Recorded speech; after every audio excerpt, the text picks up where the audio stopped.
పరువు తీసుకుంది సరిపోదా? రాజధానిపై వైసీపీ మళ్లీ లొల్లి. మూడు రాజధానుల సిద్ధాంతం వర్కౌట్ కాకున్నా అమరావతికే జనం జేజేలు కొడుతున్నా ఫ్యాన్ పార్టీ మాత్రం డైజెస్ట్ చేసుకునే పరిస్థితిలో లేదు. 8 నెలల కిందటి వరకు అదో ముగిసిన కథ.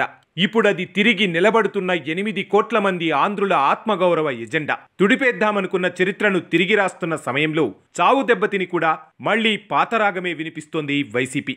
అసలు ఆంధ్రప్రదేశ్ కంటూ ఓ రాజధాని లేదని గత 5 ఏళ్లు అబాసుపాలు చేసి మీ రాజధాని ఏంటని అడిగితే సగటు ఆంధ్రుడు సమాధానం చెప్పుకోలేని పరిస్థితిని క్రియేట్ చేసి ఇప్పుడు మళ్లీ కొత్త బ్యాక్గ్రౌండ్ మ్యూజిక్ ప్లే చేస్తోంది వైసీపీ. 2015లో ఏపీ రాజధాని అమరావతిగా డిసైడ్ చేసింది అప్పటి టీడీపీ ప్రభుత్వం. అప్పుడు అపోజిషన్లో ఉన్న వైసీపీ కూడా ఓకే చెప్పింది. కట్ చేస్తే 2019లో పవర్లోకి రాగానే అపరిచితుడు అమాంతం బయటకొచ్చేశాడు. 3 రాజధానులంటూ రోజుకో కథ చెప్పాడు. తీరా అటు ప్రజలను ఇటు తమ పార్టీని నవ్వులపాలు చేసిన ఆ నేత ఘోరంగా ఓడినా తీరు మాత్రం మార్చుకోవడం లేదు. వైసీపీ పవర్లో ఉన్నప్పుడు తెరమీదకు వచ్చిందే 3 రాజధానుల ముచ్చట. లెజిస్లేటివ్ క్యాపిటల్ గా అమరావతి, ఫైనాన్షియల్ క్యాపిటల్ గా విశాఖ, జ్యుడిషియల్ క్యాపిటల్ గా కర్నూలని కొత్త స్టోరీ చెప్పి చివరకు బొక్కబోర్లా పడింది వైసీపీ. చెప్పినట్లుగా విశాఖ నుంచి పాలన ప్రారంభించలేదు. పోనీ కర్నూలులో హైకోర్టు బెంచ్ను కూడా ఏర్పాటు చేయలేకపోయింది. అలా ఆంధ్రప్రదేశ్ రాజధాని ఏంటో క్లారిటీ లేకుండానే 5 ఏళ్లు గడిపేసింది. వైసీపీ హయాంలో రాజధాని అంటే ఓ జోక్గా చెప్పుకునే పరిస్థితి. సోషల్ మీడియాలో ట్రోల్స్ ను గుర్తు చేసుకుంటే బాధపడటం తప్ప ఇంకోటి ఉండదు.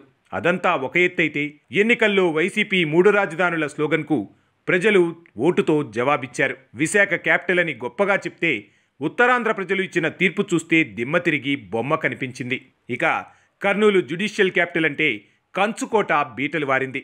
ఇక అమరావతి చుట్టుపక్కల ప్రజలు కొడితే ముఖం పగిలిపోయింది. ఇంత జరిగి పబ్లిక్ పల్స్ ఏంటో తెలిసినా కూడా మళ్లీ 3 రాజధానులపై తమ స్టాండ్ ఏంటో చెప్తామంటోంది వైసీపీ అధిష్టానం.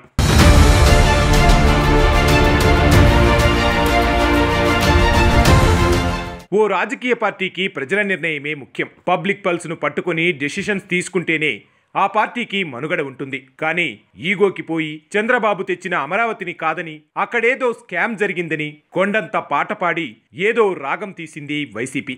సరే, అంత చేసినా 3 రాజధానులను ఇంప్లిమెంట్ చేశారా అంటే అదీ లేదు. పలుసార్లు కోర్టు మొట్టికాయలు వేయడంతో అధికారంలో ఉన్నప్పుడు 3 క్యాపిటల్స్ డెసిషన్ ను ఇంప్లిమెంట్ చేయలేకపోయారు.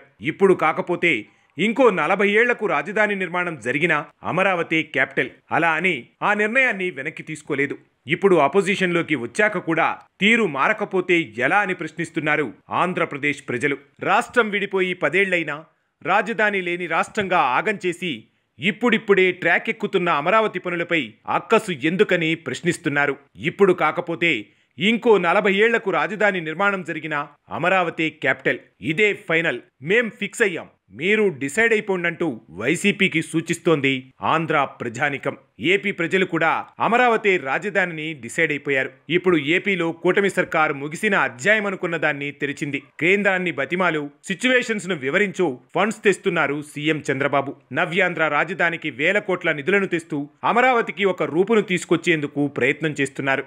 ఆంధ్రప్రదేశ్ ప్రజలు కూడా అమరావతి తమ రాజధాని అని డిసైడ్ అయ్యారు. ఈ విషయంలో ఇప్పుడు ఎవరేమి చెప్పినా, కొత్త నినాదం తీసుకున్నా అది బూమ్రాంగ్ అవుతుంది.